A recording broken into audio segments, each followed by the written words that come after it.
Welcome, everybody. This is the Microsoft 365 Platform Community Call. It is November 15th, 2022. Thanksgiving is coming a week from now, pretty much, which is pretty cool for holiday for those who are living in US. So you will have some time off as well. The rest of the world, obviously, are having a normal working days as well.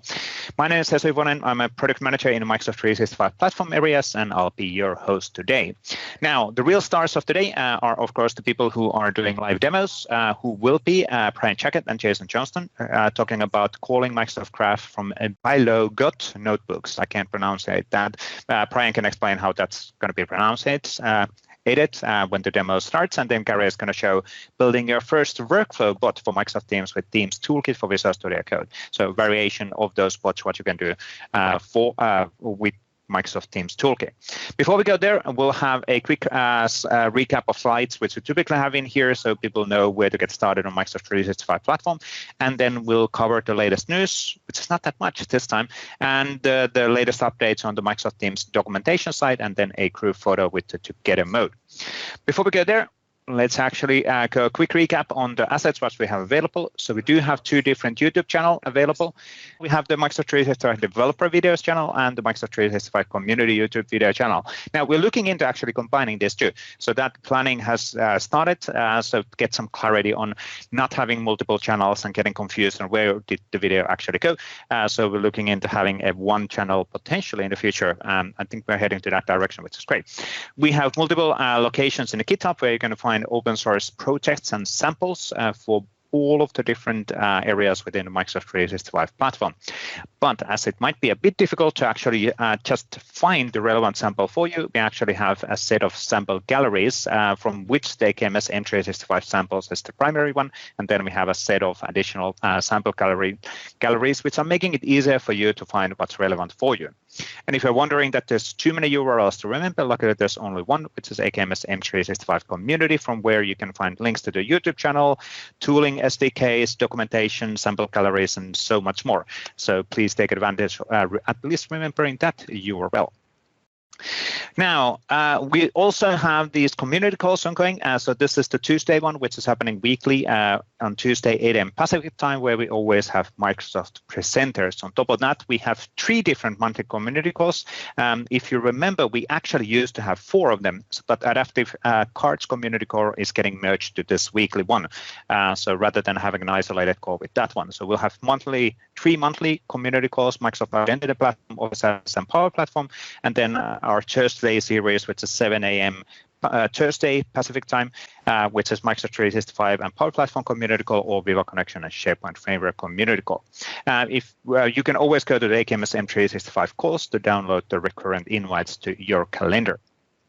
And of course, we always share the agenda advance for all of these calls, so you know what's actually scheduled and what's happening. As you're getting started on Microsoft 365 development, we do have you covered on giving you free assets to get started. So please register to the Microsoft 365 developer program. You will get a free E5 tenant, which will renew automatically as long as you use that tenant for developer usage. And as you have the tenant, you're probably wondering, okay, what now? How do I actually get started? Where's the tutorials? What great location for tutorials and getting started is the AKMS M365 Dev Learn, from where you'll find, I think, 86 or so modules around Microsoft 365 development, covering Microsoft Teams, Microsoft Graph, Microsoft Viva, SharePoint Framework, Microsoft Teams, and so on, and much more. So there's a lot of material available. Also, we publish 2 different podcasts, which are typically in a weekly basis. So we have the Microsoft 365 Developer Podcast hosted by Jeremy Fake and Paul Schaffelin from Adding 365 at m365devpodcast.com. And then we have our Microsoft 365 PMP Weekly, where the hosts are yours truly and Waldek Mastercards at AKMS PMP Weekly. There's a video and podcast version of that one. Good way of actually staying up to date on what's happening within the Microsoft 365. Our centralized Microsoft 365 sample gallery has now 1,430 samples. That's the right way of saying that in English, 1,400, not 1,430. Anyway, which would be the European way of thinking numbers, I guess. We have anyway a lot of samples available there, which are there to you to take advantage. So rather than always starting from scratch, go to this one location, see if you can find something relevant what you are looking into building, and then you can download the sample from GitHub and start building on top of that. That's what we're trying to do here. So there's a lot of samples from Microsoft, there's a lot of samples from community from this one centralized location as well. Now, as you find a sample, you might feel like, well, okay, it's a Git in GitHub. How would I actually get started? What are the samples? So what if I would love to contribute to the samples as well? And that's why we have our Sharing is Caring initiative, and David Warner is going to introduce what this is all about.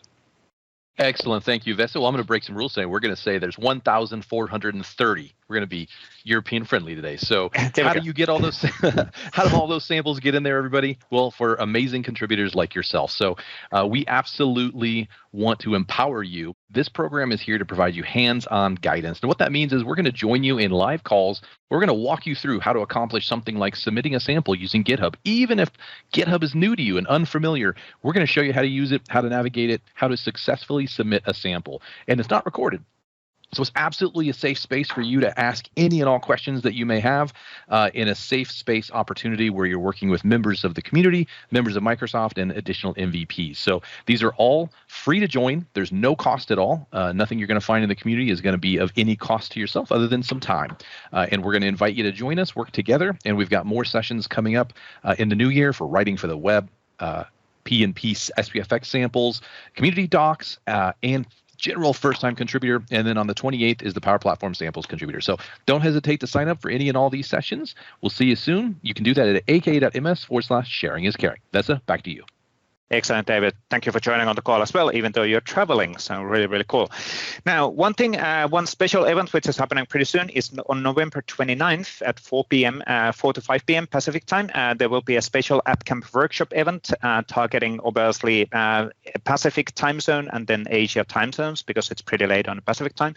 And this is a repeat or a rerun, well, not a rerun directly, but another execution of the App Camp workshop where we actually cover what is the Microsoft Teams apps and also how to extend existing apps to the Microsoft Teams as a personal tab with Azure Active Directory single sign-on.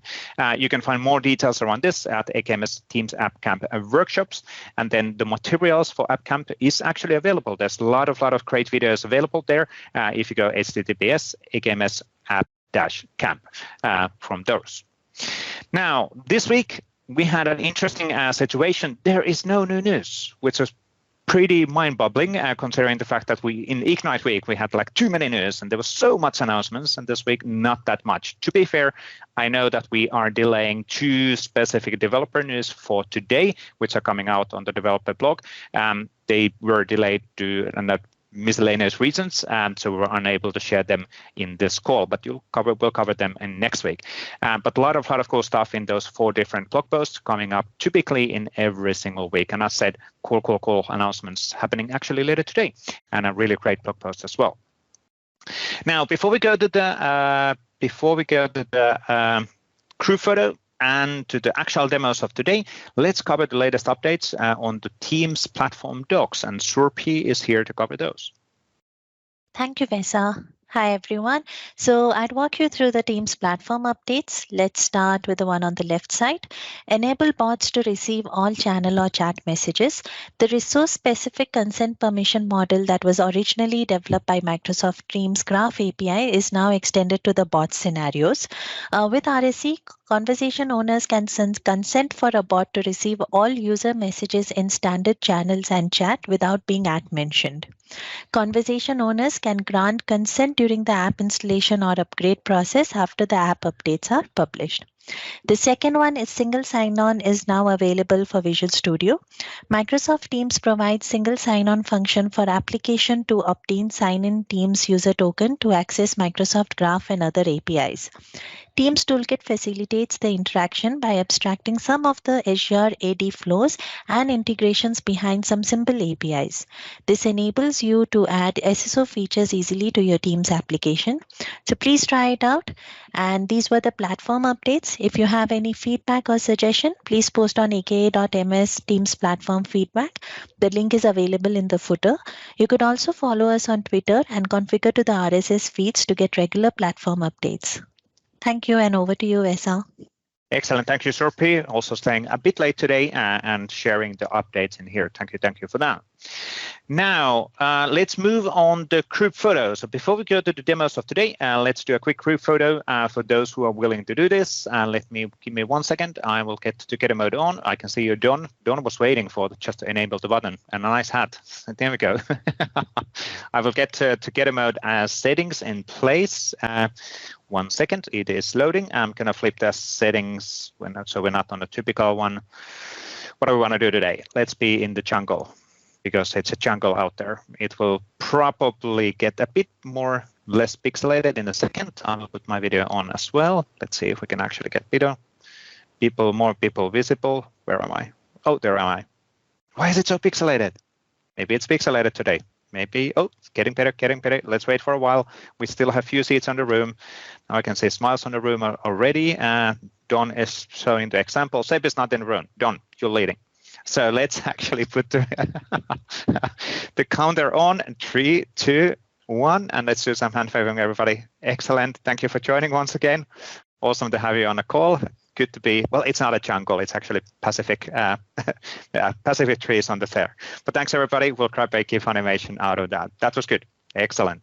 Yeah, it doesn't look like a jungle. That looks like a Finnish forest. Interesting. Anyway, so not finished. Anyway, so so close. English is so interesting. Let's actually go to the actual stars of the day. So we have Brian Jackett and John Johnston talking about calling Microsoft Graph from Polyglot notebooks, and then we go to Gary Trinder. But Brian, I can see you on the call. I can see the video. You are good to go. Excellent. Good morning, good afternoon, good evening, everybody. My name is Brian T. Jackett, member of the Microsoft Graph team. With us, we also have Jason Johnson. Jason, if you want to say hello as well. Hello, everyone. Jason Johnston with the Microsoft Graph Developer Experience team.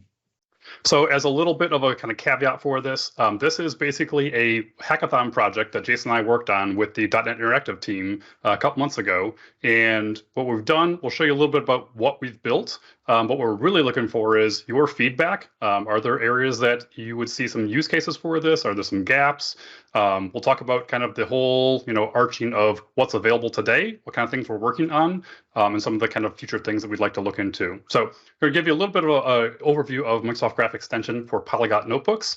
If you saw in the news about maybe 10, 12 days ago or so, .NET Interactive essentially renamed one of their extensions to Polyglot notebooks. The idea being that you can actually be able to put multiple languages into a notebook and be able to actually run code directly inside of there. So let's jump into things on here. So the first things I'd like you to do is actually just take a kind of close your eyes for a minute and dream really, really big for a second. And the idea here is that today we've got a lot of different things that we can do in terms of Graph Explorer, being able to actually see documentation, see sample requests. But when it comes to what's available in there, unfortunately, there's not really a way to do runnable code. We do provide a number of things for code snippets in a lot of different languages, would be either in C#, in PowerShell, in Java, JavaScript, Go, and more. But there's no real way to actually run those code snippets directly inside of the browser. So this is actually something that Jason and I kind of tackled as a way to be able to explore this.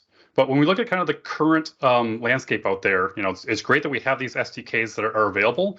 But for folks who are developers, who are architects, who are testers, or any other kind of scenario, there's not really an easy way to actually run those code snippets out there. If I want to explore the API surface, what options are available to me? Or if I'm a new developer, maybe I'm a student, maybe I'm participating in a workshop or something else, how can I actually go and learn how I can query against Microsoft Graph? Again, we can use Graph Explorer for seeing things like the HTTP URLs out there, but there's really nothing in terms of the actual SDKs themselves.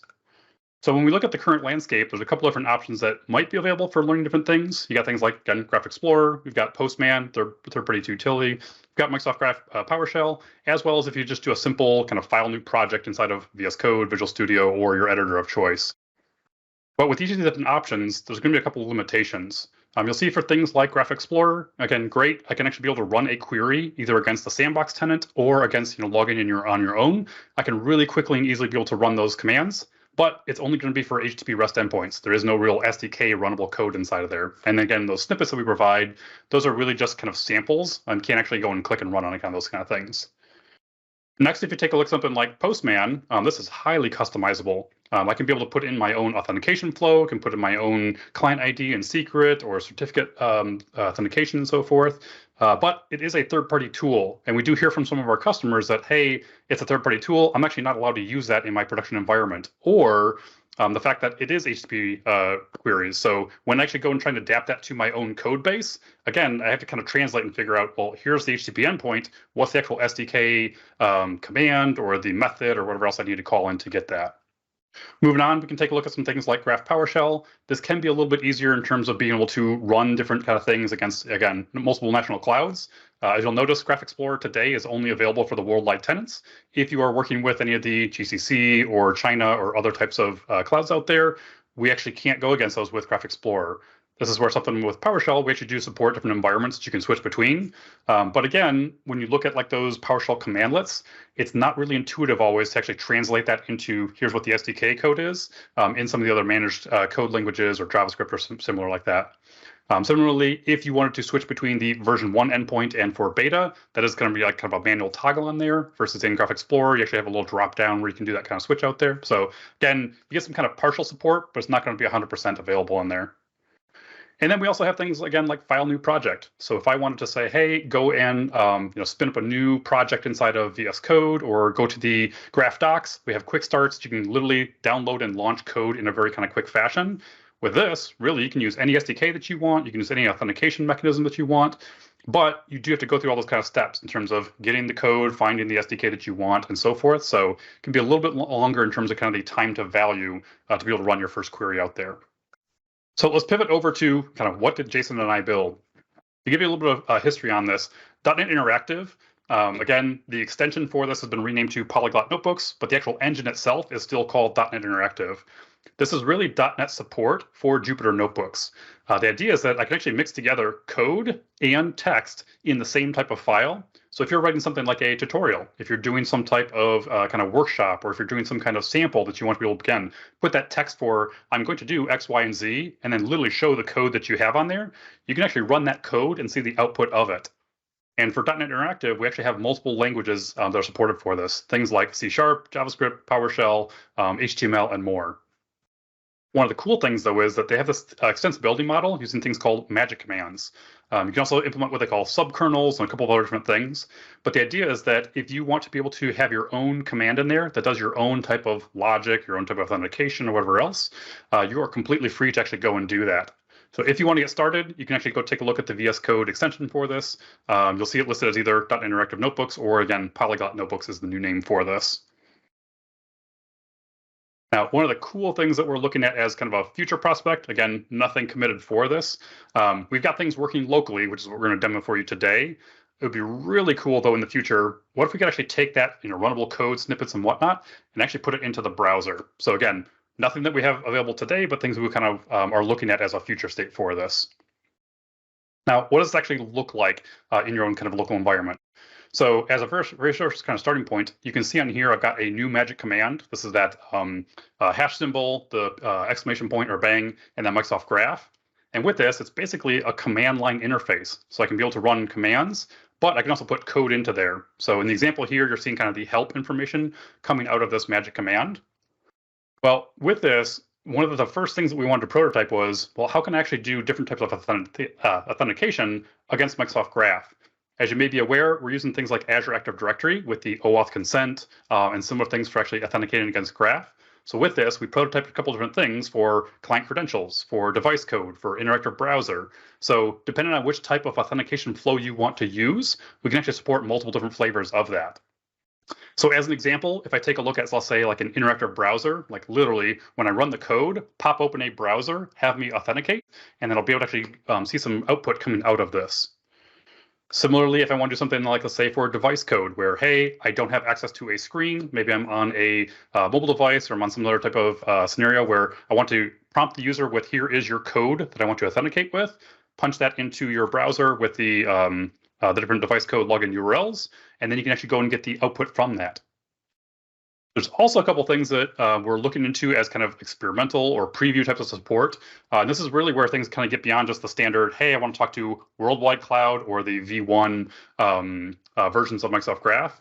We're actually starting to build in things like national cloud support. So if you wanted to talk against the GCC or the US Gov or the DoD types of tenants, as long as you have an application in those areas and you can consent and authenticate against them, we actually are starting to get some kind of, I'll say, quote unquote, experimental support for this.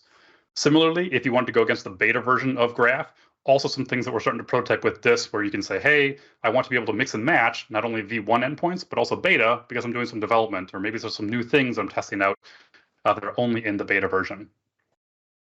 So with all this said, let's actually jump over to a demo and we'll show you what things look like in this environment. So let's go ahead and pull up VS Code. Here we go. And I'll share out this screen. Excellent. So what I have here is a sample notebook that we're going to be using against Microsoft Graph and be able to actually show you what things work with this. Now, the idea here is that you can see I've got these little different kind of snippets. These are little code blocks that are available to me. They're actually in multiple different things. If you see, I can go and edit this very first one. This is just a markdown block. So if I want to be able to put in my own text for markdown, I can literally put this into here, use the same styling for this. It's literally just text that I want to display onto the screen. Next, as we move down, you can see I've got different little snippets of code that are going to be in multiple different types of languages. Here you can see I've got PowerShell, I've got C#, and so forth. And as you go down, you can see I've got more things as actual output coming from these. So the first thing that we did was we actually built together a NuGet package. Again, this is something you can build locally. So if I actually go and run this little snippet, this is literally doing a .NET build on the project out there. And what we're going to get as output from this is going to be a NuGet package. And with this, we're actually then going to load this into our current context. Again, this is kind of a local build today. In the future, we'd love to have this as something where you literally go and pull this from the NuGet repository. But now, once this is actually available inside of your environment, you can see that I've loaded that package. Great.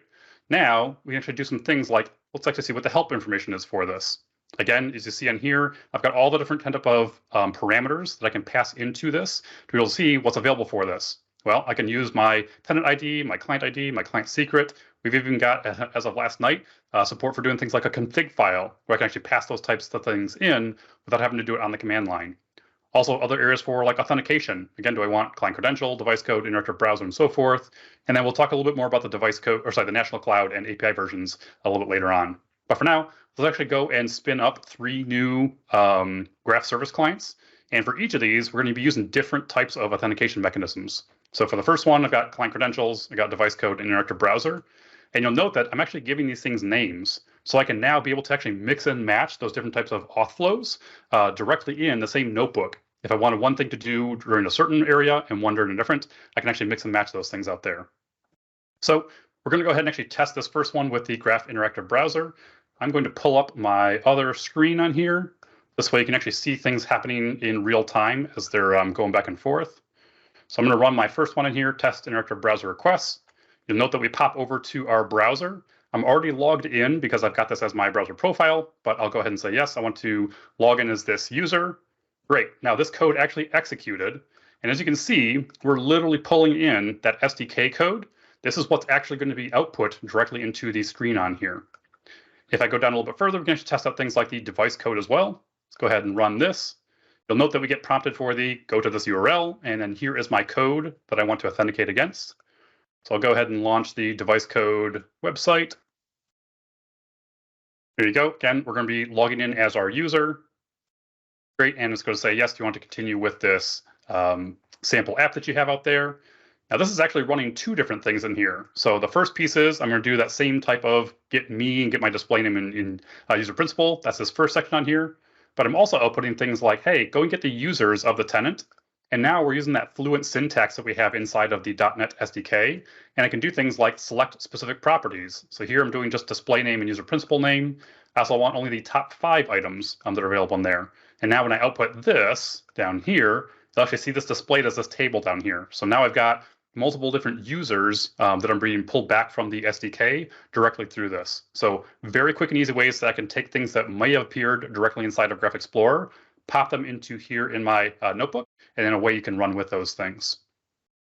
Lastly, we'll show you one more thing on here for client credential requests. If I go and hit run on this, there is going to be no auth prompts because I'm basically baking in my different client ID and secret into this. And here you can see I'm actually pulling back apps that are coming from inside of my tenant. So GC client credential applications, again, I can do things to actually pull back just the app ID and the display name for this. And these are what actually pull out down into here into my output. Now, let's actually kick this into one more level of what's available with this. So the next part is actually, what if I want to test against national clouds? Now, I'm actually going to flip over to my other browser window so you can see where this is at. Go ahead and prep this. Now, I happen to have already a tenant available for this for being able to do things against GCC. So now I've got a separate client for GC device code GCC, and I can just do the simple me against this to get just literally me as the user logged in for this. When I run this, now it's already authenticated in the browser over here. So what you're seeing is this is actually me, the user, but notice the URL that we're coming against.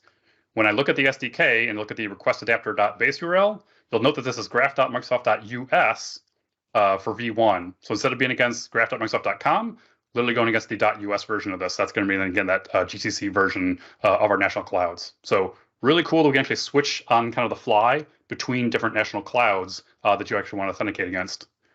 And then one more step out here is, well, what if I want to actually build into this beta support?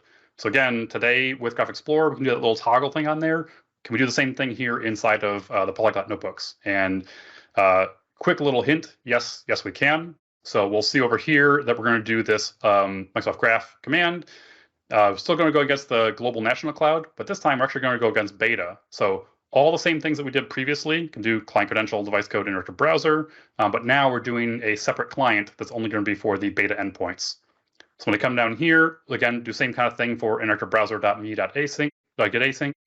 When I run this, here is my browser. Again, we're going to authenticate. And the one difference you'll see is that when I output the values, yes, those are all still the things for the user, but now again, we're going back to the graph.microsoft.com, but this time going against /beta. So kind of recapping on things on here, we're able to do a lot of different ways to actually authenticate against different tenants. Again, it could be for your national clouds, could be on the different versions that are available, but also we're looking at other ways we can be able to mix this a little bit later on. All the samples you saw today, this is literally just for the .NET SDK. We are looking at abilities to be able to do this for other things. As you'll notice from the little code snippets block on here, we can also support things like JavaScript or also with PowerShell. We have not prototyped this yet today. This is an area that we're looking at as kind of future expansion. But the idea is, how can I make it super, super easy to be able to run Graph SDK code against multiple SDKs, against multiple national clouds, against multiple versions, kind of you name it. There's a lot of options that we see available for this. This is kind of early days for this, but we wanted to show this to you as a kind of a peek behind the curtain on what things we're prototyping with this. With that, I'm going to flip back over to the slides really quick. And let's jump to, here we go. So quick little demo to kind of show you what's available with this today. What do we need from you folks? We would love to hear your feedback on this. Is this something that you would actually use or something that you have a use case that this might actually go and solve out there? Do you have different features that, hey, this would be great if you could prioritize supporting, X, Y, and Z? Or is it, hey, I tried it out, but I've got some issues with this. Like I ran into a bug or something didn't work properly. We really would love your feedback on this. We've shown this to some folks internally, but we don't actually yet have a proper PM or an engineering manager to kind of carry this forward. This is really kind of that, same hackathon project that we're trying to carry forward. Love to have your community support on this kind of things. So how can you get involved? We've got the URL here for the GitHub repo where we're actually hosting things today. We've got an active set of kind of issues and other pull requests that are going on kind of behind the scenes. Or if you'd like to even take a look at .NET Interactive itself, you can actually see the repo for this as well. Kind of see how do they build things, what kind of things are also available inside of this. So if you'd love to get involved, please, this could be as simple as putting together some docs for this, maybe some samples. Maybe you've got some other ideas for how to kind of solve some of the areas that we're looking into. Would love to have your community support on this. So follow, fork, that repo out there. Please do get involved and share with us, your feedback, your questions, other things like that. So with that, I will turn things back over to Vesa. And if there's any questions, Jason and I can be available in the chat to help answer things. But otherwise, please do subscribe, like, follow everything with that repo, and we'd love to see your contributions. Excellent. Thank you, Brian. Really, really cool way of having interactive documentation and samples directly within Visual Studio Code. So that's really awesome. Awesome direction for sure. So good stuff. Now, there was some discussion on the chat, and there was already some. Jason was already covering some of those things. So thank you for that. But let's then jump on Carriage Printer. So let me share my screen. Today is going to be adding single sign-on to your Microsoft Teams bots using Teams Toolkit for Visual Studio Code.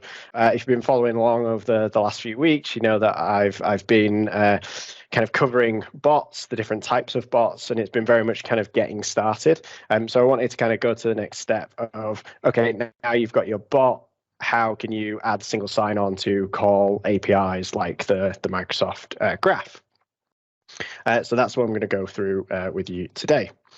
So a little bit about me. My name is Gary Trinder. I'm a cloud developer advocate at Microsoft. I am on Twitter. If you're still on Twitter, get me at Gary Trinder.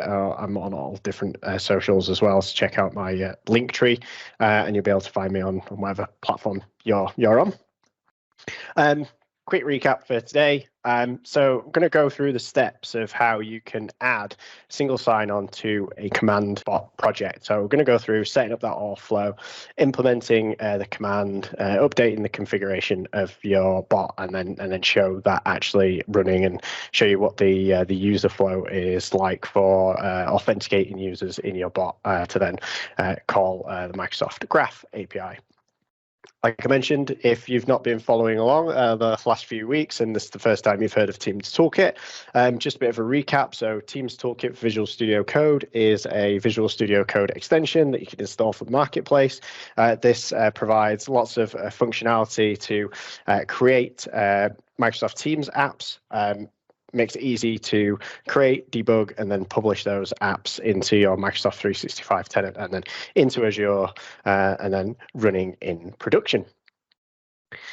So that's the slides done. We're going to get into the code and we're going to basically go through all the steps that you need to follow to add SSO. Okay, so I'm going to go into Visual Studio Code.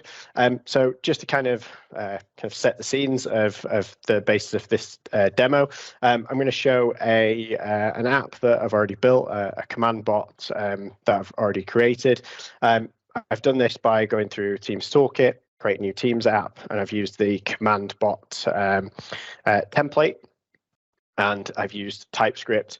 I've basically generated it, which has ended up with a new project, which is base project. So it comes with a bot that has a command called hello world, and we have an adaptive card which gets rendered when you send in hello world. I'll just show you that I've already got this running. I've done the F5 and I'm just run hello world, and I should get a response of an adaptive card.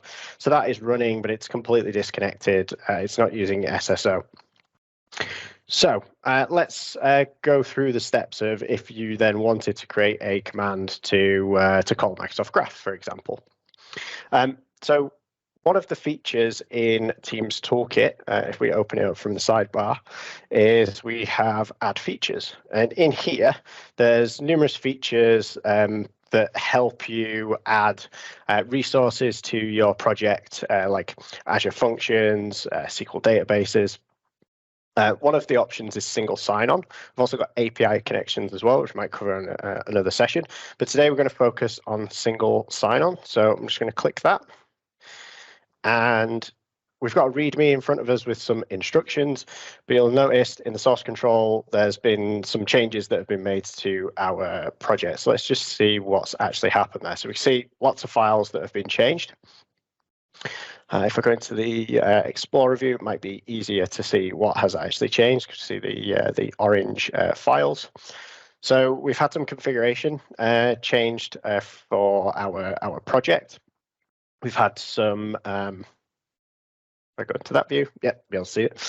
So we've had some information about client IDs and secrets, tenants, and also authority hosts that we'll need for authentication. It's been an update to projects just to say that, yep, this is now a SSO-enabled bot. Our toolchain, I guess our F5 debugging process, that's been slightly updated with a new task for setting up SSO. And we've got a few other files that have been added in for us. So we've got README, which is this file here, which contains all the instructions to follow to add in single sign-on, which I'm going to go through and actually show you all of the steps. If I go back to Explorer, we've got a new folder called Auth. And in this folder, we have some assets. So we have a public folder, which contains some HTML files. So these are the HTML files that are going to get invoked when our bot when our bot command is invoked. It's going to need to call out to Azure AD to get a token. And these two files are going to help that that flow so that we can request and then receive a token back.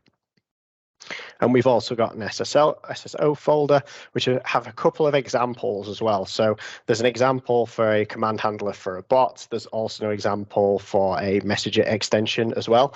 I'm not going to cover the messenger extension today, but we're going to cover the command handler. And if I just open this, you'll see that there's an example already pre-given. But what I wanted to do is just explain all of the elements of this file and all the kind of the moving pieces by actually implementing a command from scratch that uses SSO. We've also got a new template file in here as well. So we've got Azure AD because our bot now needs to have identity, authentication, properties added into Azure AD. We can see that there's a template provided where we can add in what scopes we actually want to provision as well. So we've just got user readers as an example, but actually, you wanted to add more scopes in there. You can come into here and you can add them for your provisioning. Okay, so I'm just going to stop the bot that I had running. And let's go through the steps to actually set up our authentication flow. So first step is we have this public file, folder, and we need to move this into our source directory. So super simple, just drag it in and move it. That's that first step done, really quick and easy. What we also need to do is we need to update our bot. So if we go to the index file, so in here our bot is using a Restify server in its implementation. Currently, it doesn't know how to serve these HTML files when they're actually requested. So we have to add in a server get method. So we're going to add that in there. And we're going to import the import path. And we're going to save that file. So essentially, this is just saying that if there is a request for a HTML file with auth dash and the wildcard there for the start, it's going to serve that up from this this server. Next step is we need to make an update to our package.json file. And we need to update the build step.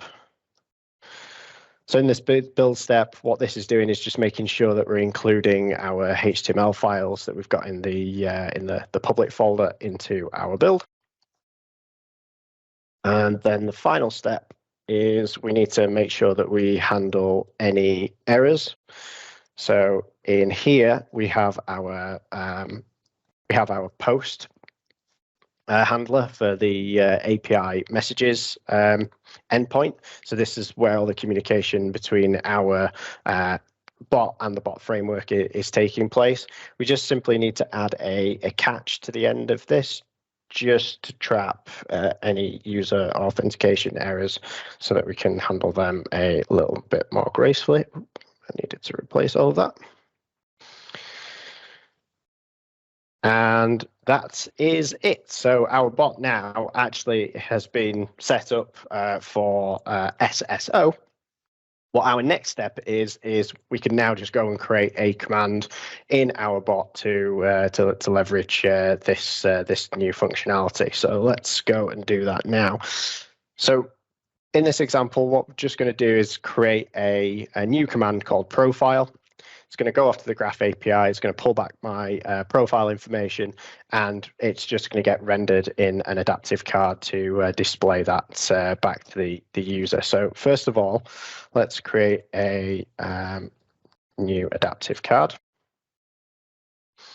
So profile command, and super simple. I'm just going to paste in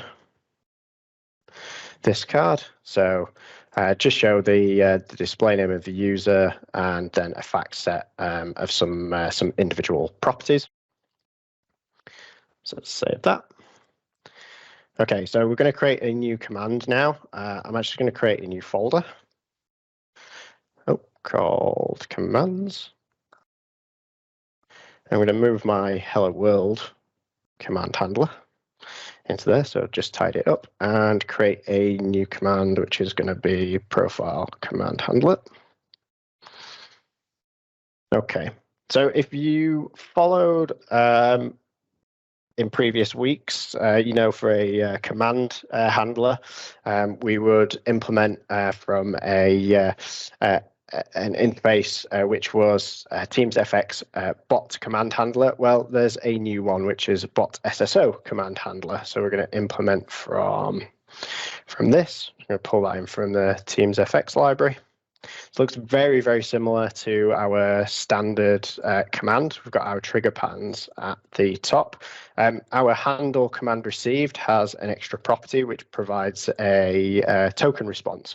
And it's inside here that we actually get our token to use. I'm just going to make this async. And I'm going to update our trigger pattern so that when it sees the word profile, it knows to actually trigger this code. Okay. So now we have our command. When it runs, what we need to do is we need to set up our identity. And there's a in Teams FX library. So this is going to handle a lot of the complexities for our authentication. Get our SSO token, and we create a new instance of Teams FX. I'm just going to import that library. And then we can use the create Microsoft Graph client. So we can pass in our Teams FX instance and the scopes that we want to use for this request, which would be user.read. For our client. Import that. So now we have a client which is using the Microsoft Graph JavaScript SDK. We can then make a request to the graph. And that's all set up ready so that when we make that request, our token is going to be sent to Microsoft Graph from our bot, and all that authentication is going to be handled. Now, before I do that, there is one thing that you'll need to do. So the Microsoft Graph JavaScript SDK client actually needs a package to be installed, which is the isomorphic fetch package. So change into your bot source directory and run this command to just install the package. And once that has finished, we can just import that into the command handler to make sure that the SDK has everything it needs. Okay, so we've set up our Teams FX instance with our SSO token that we've got back from the bot framework.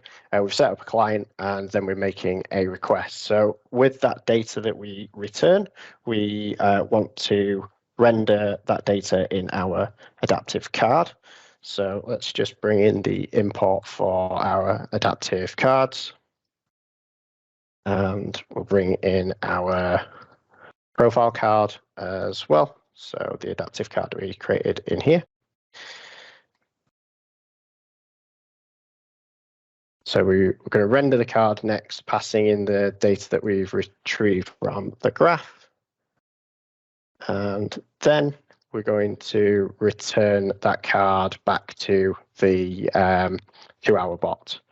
I'm just going to import these from Bot Builder and save that. Okay, so far we've set up the auth flow. We have created a command and an adaptive card and implemented the logic to call the graph and return that data in an adaptive card. The next step is we need to tell our bot that actually it's now SSO enabled. We have an SSO command that we want to use with it. So if we come to the initialize file, so in here, this is where our bot configuration is. We can add in a new property called SSO config in here. So we can pass in the actual scopes that we want to use with this as well. So this will be the when there is the prompt for authentication. This is the scope that will need to be approved. And then in the command property, we have a new array property that we can add in our new SSO commands, which is the profile command handler. And bring that into there. So that set everything up on the bot side.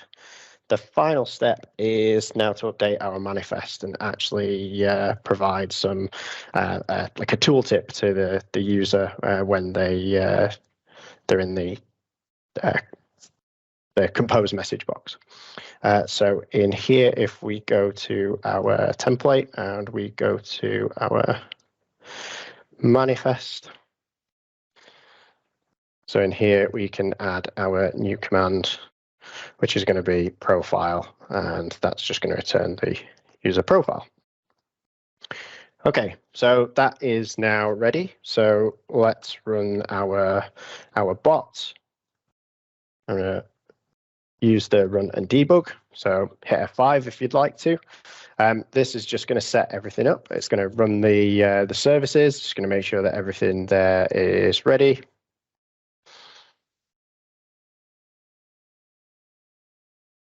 So just take a few moments whilst this happens.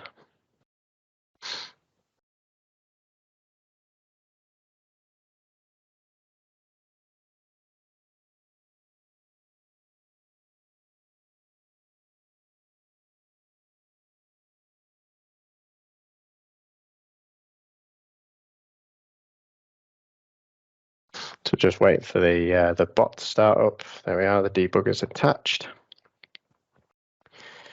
And then we have a new window.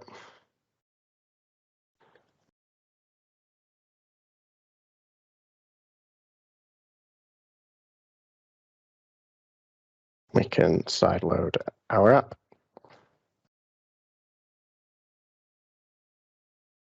The same app that we had before.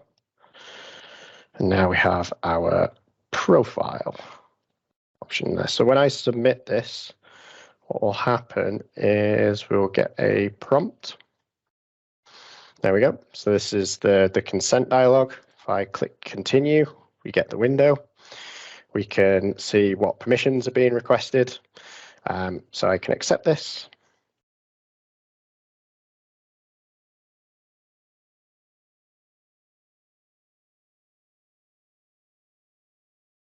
Wait for a second, the code has actually been returned there. Demo gods this week are not proving kindly. Let me just refresh this. Let's try this again.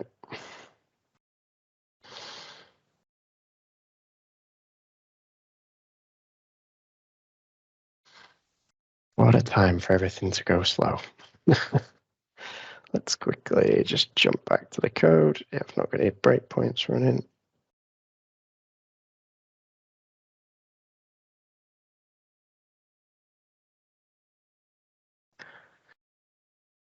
Live demos. Still got a couple of minutes left.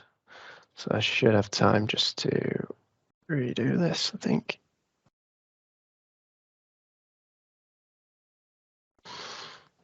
Just close this down and let's rerun that.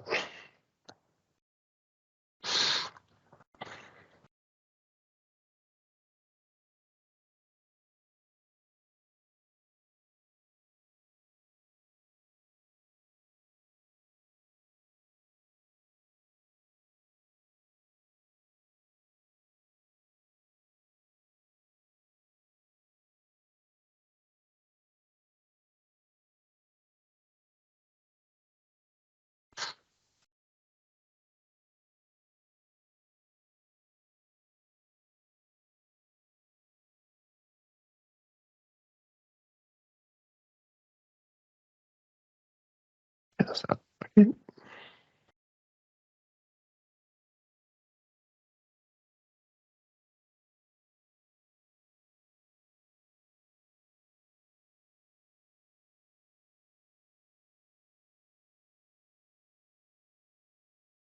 There we go. It actually worked. I'm not sure what happened there with my browser, but the consent actually went through. So now we can actually see that it's gone to the Graph API. It's pulled back my details, and it's actually rendered that into the card.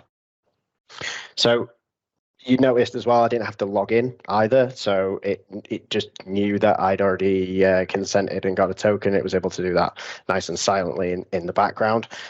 So that's a nice feature of using this approach. If I go back to the code.